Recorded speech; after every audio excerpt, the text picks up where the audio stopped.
If you're wondering which gaming laptops under $1,000 are worth your money, stick around. After we run through each product, I'll give you my personal take. Would I buy it or would I skip it? No fluff, just my honest opinion. Let's get into it. MSI Katana 15. I've had my hands on the MSI Katana 15, and let me tell you, it's a beast for gaming. It packs some serious punch with its AMD Ryzen CPUs and NVIDIA GeForce RTX GPUs, making it perfect for running demanding games smoothly. However, it's not exactly the most portable option, and the battery life is pretty crummy, lasting only about 3 to 4 hours. Would I buy it? Yes, because it offers great performance for the price, even if it's a bit of a brick. Asus ROG Zephyrus G14. The Asus ROG Zephyrus G14 is like the sports car of gaming laptops. Sleek, powerful, and a bit pricey. It boasts an incredible OLED display and top-notch performance with its AMD Ryzen 9 CPU and NVIDIA GeForce RTX 4070 GPU, making it a dream for gamers and content creators. However, it does get hot, and the soldered RAM might be a limitation for some users. Would I buy it? No, because while it's amazing, it's way over our budget of $1,000. Acer Predator. Helios 300, the Acer Predator. Helios 300 is a powerhouse with its Intel Core i7 processor and NVIDIA GeForce RTX 3060 GPU, offering smooth gameplay and plenty of storage. It's got a great display with a high refresh rate, but the battery life is just okay, lasting about 5 hours. Would I buy it? Maybe, because it's a solid choice, but it's not always under $1,000, and there are other options that might offer better value.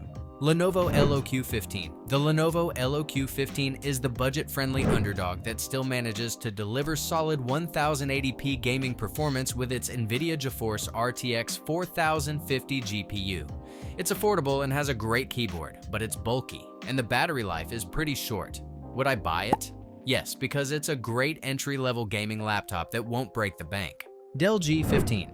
I've had my hands on the Dell G15, and let me tell you, it's a solid choice for gaming on a budget.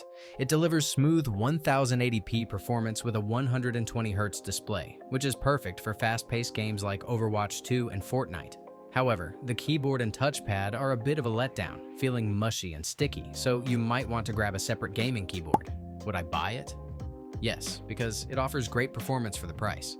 HP Victus 15. The HP Victus 15 is another budget-friendly option, but it's more suited for casual gamers. It has a sturdy build and decent thermal management, but the display can look a bit washed out, and it lacks RGB lighting on the keyboard.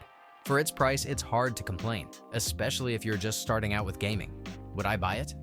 Maybe, because while it's cheap, it might not handle demanding games as well as others. Lenovo Legion Slim 5 Gen 8. Now, the Lenovo Legion Slim 5 Gen 8 is a bit of a different story. It's not exactly under $1,000, starting at $1,299, but it's worth mentioning for its powerful specs and sleek design.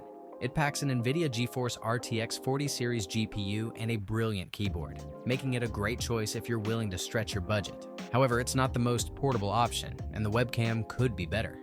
Would I buy it? No, because it exceeds our budget and has some minor drawbacks. Acer Predator. Helios Neo 16, the Acer Predator. Helios Neo 16 is a beast of a laptop, offering exceptional performance with its Intel Core i7 processor and RTX 4060 graphics, but it's usually priced above $1,000. It has a fantastic 165Hz G-Sync display, but it's bulky and noisy, which might not be ideal for everyone.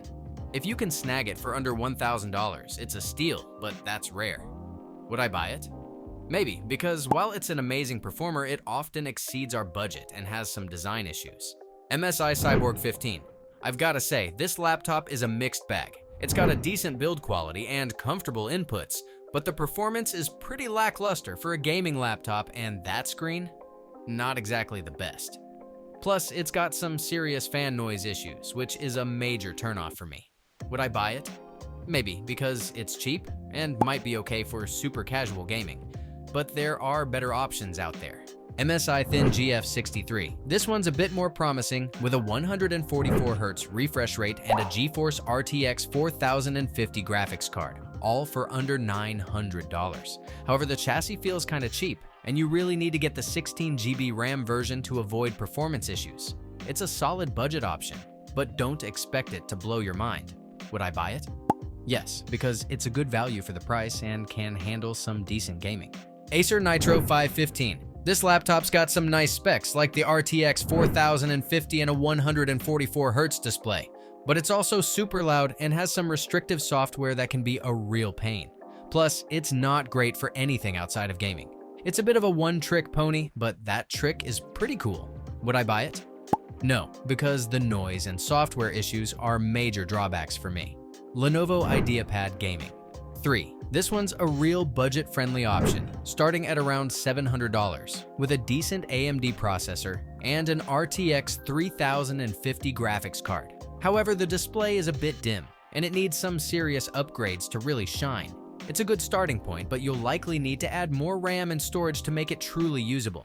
Would I buy it? Maybe, because it's a great value for the price, but only if you're willing to put in some work to upgrade it. MSI Thin 15. I've had my hands on the MSI Thin 15, and let me tell you, it's a beast for its price. It packs an Intel Core i5 processor and an NVIDIA GeForce RTX 4050, delivering smooth gaming performance, especially with its 144Hz display. However, the battery life is pretty basic, and the build quality feels a bit cheap. Would I buy it? Yes, because it's a solid choice for portable gaming without breaking the bank. MSI Katana A15AI, the MSI Katana. A15AI is another contender, offering powerful AMD CPUs and NVIDIA GPUs, making it great for demanding games. It's a bit bulky, and the battery life is subpar, lasting only a few hours. The fans can also get pretty loud, but hey, at least it's a great performer. Would I buy it? Maybe, because while it's powerful, the battery life is a major drawback.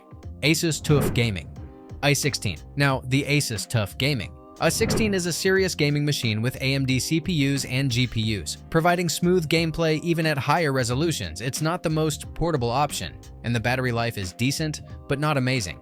However, it has a sturdier build and better keyboard compared to some of its competitors. Would I buy it? Yes, because it offers great performance and durability, even if it's not the lightest. Asus Vivobook S14 OLED. Okay, let's be real, the Asus Vivobook S14 OLED isn't exactly a gaming laptop, but it's a great all-around device with an amazing OLED display. It's not meant for heavy gaming, and the 60Hz refresh rate is a bit of a bummer for gamers. However, it's perfect for everyday use with excellent battery life and a sleek design. Would I buy it? No, because if I'm looking for a gaming laptop, this isn't the one. Acer Nitro 16. I've had my hands on the Acer Nitro 16, and let me tell you, it's a beast for budget gaming. It packs a punch with strong overall performance, a bright 16-inch display, and decent battery life, making it a solid choice for those looking to game on a budget. However, it's bulky and heavy, with underpowered speakers that won't exactly blow your mind. Would I buy it? Maybe, because while it's a great performer, its bulkiness might be a deal breaker for some. Thanks for watching. I hope this video helped you pick the gaming laptops under $1,000 for you. If you have any questions, drop a comment below. Links to all of these products mentioned in this video will be in the description.